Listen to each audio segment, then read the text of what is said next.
दोस्तों, आज मैंने आपसे एक वायदा किया था इससे पहले की वीडियो में और कहा था कि उत्तर प्रदेश कांग्रेस में क्या चल रहा है उसके बारे में आपको विस्तार से बताऊंगा। 20 जनवरी की राहुल गांधी की एक प्रस्तावित यात्रा भी है और इस यात्रा के दरमियान हालांकि वो रायबरेली जा रहे हैं, वहां से अयोध्या की भी उनकी संभावित यात्रा हो सकती है, लेकिन इस रायबरेली और अयोध्या की यात्रा के दरमियान कांग्रेस के स्थानीय नेतृत्व का एक बड़ा प्रतिनिधि मंडल भी राहुल गांधी से मुलाकात करेगा। और यह मुलाकात कोई ऐबी वाली मुलाकात नहीं है, कोई छोटी मुलाकात नहीं है, बल्कि इस मुलाकात के दौरान राहुल गांधी के हाथों में एक फाइल रखी जाएगी। क्या है उस फाइल में और स्थानीय नेतृत्व राहुल गांधी को किस बात के लिए कन्विंस करने वाला है, सारी बातें जरा विस्तार से करेंगे। नमस्कार, मैं स्वप्निल और आप मुद्दा देख रहे हैं। दोस्तों, आगे बढ़ें उससे पहले वही छोटी सी अपील। मुद्दा इन दिनों एक गंभीर आर्थिक संकट से जूझ रहा है। एक तरफ हमारे मेन बैंक अकाउंट्स फ्रीज चल रहे हैं, तो दूसरी तरफ हमारे 2.5 साल पुराने चैनल को हमसे लंबे समय तक छीन कर रखा गया था। ऐसे में डे टू डे ऑपरेशंस में मुद्दा को काफी मुश्किलों का सामना करना पड़ता है। लिहाजा आपसे गुजारिश है, यदि आप चाहें तो स्क्रीन पर दिख रहे क्यूआर कोड या फिर के नीचे दिख रहे यूपीआई नंबर के जरिए मुद्दा की छोटी छोटी मदद जरूर कीजिएगा। अब आगे बढ़ते हैं। दरअसल राहुल गांधी की यह यात्रा सिर्फ और सिर्फ भारतीय जनता पार्टी को परेशान नहीं करेगी, बल्कि यह यात्रा तो उन तमाम घमंडी दोस्तों को भी परेशान करेगी जो अपने अहंकार के मद में चूर होकर कांग्रेस को लगातार आंखें दिखा रहे हैं। अब आप कह सकते हैं अखिलेश यादव तो हमेशा एक अच्छे सहयोगी की भूमिका में रहते हैं, इस बात में कोई दो राय नहीं है। लेकिन अखिलेश यादव की ही पार्टी के उन तमाम नेताओं की जबान लगातार कैंची की तरह चलती है। लगातार वो इस तरीके की बात बोलते हैं, उसके बाद भी अखिलेश के कोप का वो शिकार नहीं होते। अखिलेश उन नेताओं के ऊपर कोई एक्शन नहीं लेते। ऐसा लगता है जैसे सब कुछ स्क्रिप्टेड है। और इन तमाम चीजों से कांग्रेस ऊब चली है। दरअसल बात तो हम उत्तर प्रदेश की करेंगे, लेकिन उत्तर प्रदेश के साथ साथ अन्य राज्यों की भी आज हम बात करेंगे। कल की तारीख में तमिलनाडु को लेकर बैठक हुई और 20 जनवरी की तारीख राहुल गांधी की रायबरेली यात्रा। मैंने एक फाइल का जिक्र किया था।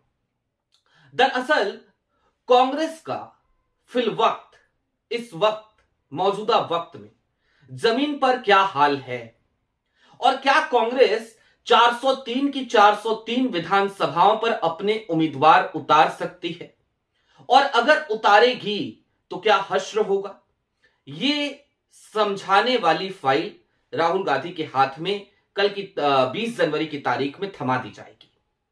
कांग्रेस अकेले चुनाव के लिए मैदान में उतरने के लिए तत्पर तो नजर आ रही है, लेकिन अकेले जब उतरेगी तो क्या वो 403 की 403 विधानसभाओं पे ही चुनाव लड़ेगी, या फिर कि कांग्रेस इस फाइल का आकलन करने के बाद, अपनी जमीन की स्थिति को जांचने परखने के बाद तमाम 403 विधानसभाओं को अलग अलग कैटेगरीज में बांट देगी। जी हां, यही सबसे बड़ा पेच है। दरअसल कांग्रेस यही करने वाली है। जहां पर कांग्रेस की स्थिति मजबूत है, उन तमाम सीटों को वो ए कैटेगरी में रखेगी। जहां पर उसे उम्मीद है कि वो अच्छा परफॉर्म कर सकती है, उन तमाम सीटों को वो ए कैटेगरी में रखेगी। इसमें अमेठी की भी सीटें हैं, रायबरेली की भी सीटें हैं, इसमें पूर्वांचल की भी कुछ सीटें हैं।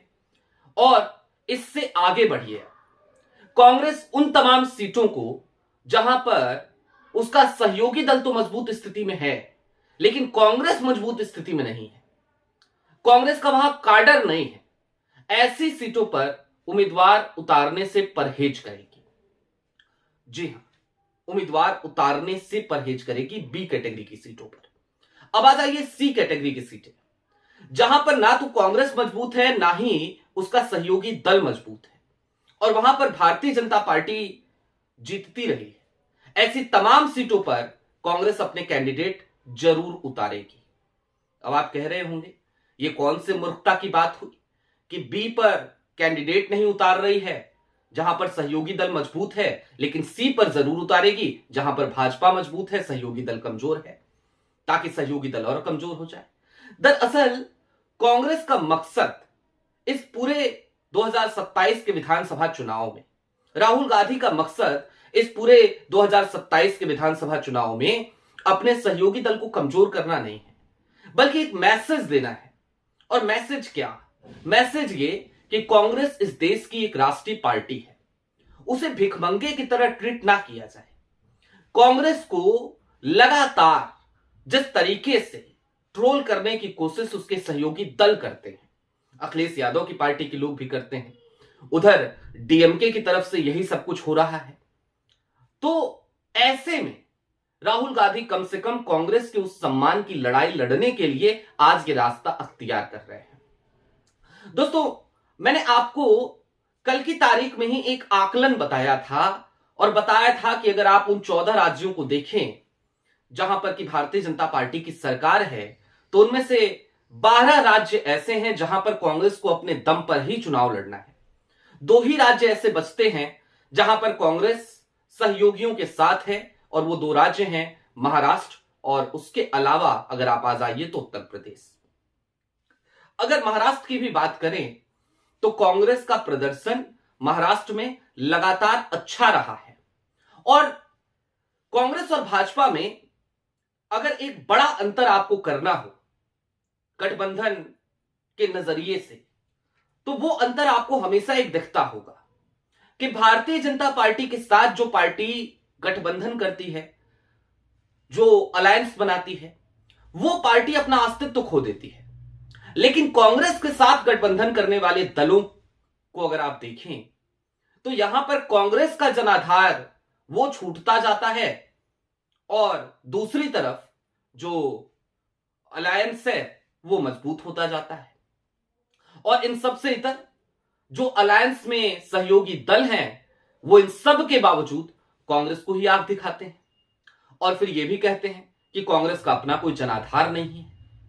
जनाधार किसी जमाने में तो हुआ करता था ना, बीडीएम का बल्ला, ब्राह्मण, दलित, मुस्लिम, ये कोर वोट बैंक हुआ करता था कांग्रेस का। लेकिन इस बीडीएम के बल्ले पर कब्जा किसने किया?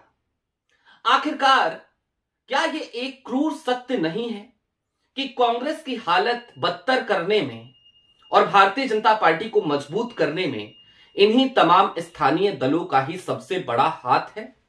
ये वही तमाम स्थानीय दल हैं जिन्होंने लगातार धरातल पर कांग्रेस को कमजोर किया। ये वही तमाम स्थानीय दल हैं जो लगातार कांग्रेस के जनाधार को अपने जनाधार की तरफ मोड़ते रहे, कांग्रेस के वोट पर अपना कब्जा जमाते रहे, कभी जाति के नाम पर, कभी किसी और बात पर। ये सच्चाई तो है ना। और अगर ये क्रूर सत्य है तो आज की तारीख में फिर उसी कांग्रेस को आंख क्यों दिखाते हो? ये एक बड़ा सवाल है। अब दोस्तों, उत्तर प्रदेश की राहुल गांधी की यात्रा ऐतिहासिक उस फाइल को लेने के साथ तो होगी ही। इसके अलावा राहुल गांधी एसआईआर के मुद्दे पर भी वहां बात करेंगे, मीटिंग करेंगे रायबरेली, और साथ ही साथ वो एक गांव में जाकर के चौपाल भी लगाएंगे जहां पर वो मनरेगा के मुद्दे पर बात करते हुए नजर आएंगे। Rahul Gandhi close door meetings भी करेंगे, जनता से सीधे संवाद भी करेंगे, और रायबरेली के चूंकि वो सांसद हैं तो बतौर सांसद रायबरेली उनका हमेशा आना जाना लगा ही रहता है। अब दोस्तों, ये तो हो गई राहुल गांधी की उत्तर प्रदेश की यात्रा, उत्तर प्रदेश में कांग्रेस की स्ट्रेटजी, और उत्तर प्रदेश में कांग्रेस किस तरीके से अब अखिलेश यादव को एक बड़ा संदेश देने की कवायद में निकल चुकी है, ये सारी बातें।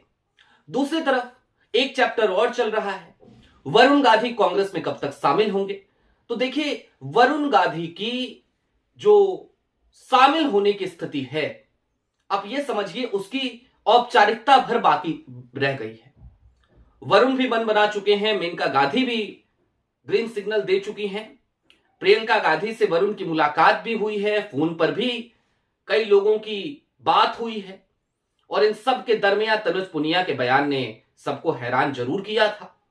लेकिन इन सब से इतर वरुण अगर आते हैं तो निश्चित तौर पर कांग्रेस उन्हें सीएम फेस का कैंडिडेट घोषित करके 403 की 403 सीटों पर भी लड़ सकती है। अब दोस्तों, उत्तर प्रदेश से इतर हटके कांग्रेस और क्या कर रही है? तो कांग्रेस दरअसल अब हर राज्य में अपने दम पर चुनाव लड़ना चाहती है, स्टेट इलेक्शंस, असेंबली इलेक्शंस। और ऐसा इसलिए क्योंकि असेंबली इलेक्शंस में कांग्रेस ये समझ चुकी है कि जब तक वो असेंबली इलेक्शन में ये नए प्रयोग नहीं करेगी, एक्सपेरिमेंट नहीं करेगी, तब तक ये स्थानीय दल उसे सम्मान नहीं देंगे। कहने वाले कह देते हैं ना कि इंडिया अलायंस बना, इंडिया अलायंस का लाभ कांग्रेस को मिला, देखिए 99 सीटें कांग्रेस जीती। तो क्या अखिलेश यादव को उसका लाभ नहीं मिला? अखिलेश यादव आज की तारीख में तीसरी सबसे बड़ी पार्टी है लोकसभा के भीतर। तो क्या अखिलेश को इस बात का लाभ नहीं मिला? क्या डीएमके को इस बात का लाभ नहीं मिला?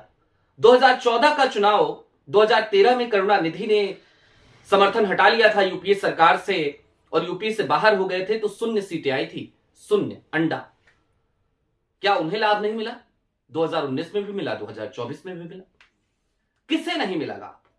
क्या जेएमएम को नहीं मिला? आरजेडी को नहीं मिला, उसके पीछे भी कारण है। और आरजेडी को जो लाभ नहीं मिला, तो आरजेडी को जो की वजह से कांग्रेस को भी वहां नुकसान हुआ।